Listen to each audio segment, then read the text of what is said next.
తెలంగాణ ప్రాంత రైతాంగానికి Kisan farmer welfare commission నుంచి మీకు విజ్ఞప్తి.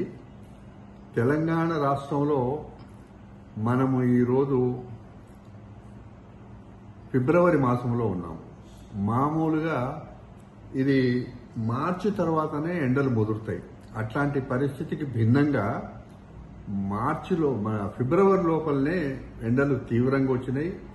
ఎక్కడ పడితే అక్కడ పంటలు ఎండిపోతున్నట్టుగా, రైతులు పెట్టుబడి పెట్టి పాపం ఇబ్బంది పడుతున్నట్టుగా, కొందరైతే ఇంకా ఒక అడుగు ముందుకేసి చాలా మానసికంగా ఇబ్బంది పడుతున్నట్టుగా మా కమిషన్ దృష్టికి వచ్చింది.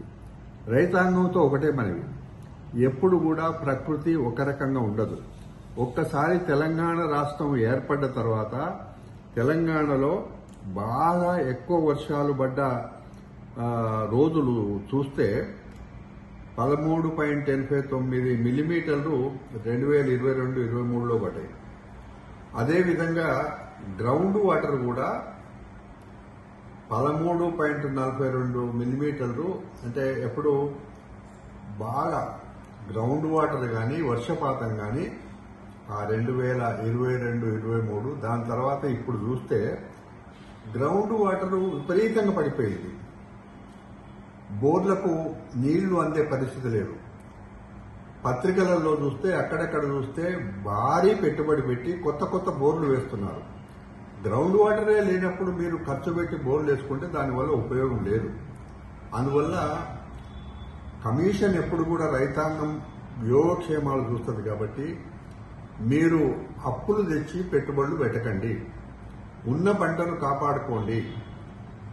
అదనంగా వరి వేయడానికి మీరు మంచి పద్ధతి కాదు, మానుకోండి. అందువల్ల ప్రభుత్వం ఇంకా చేయడానికి సిద్ధంగా ఉంది.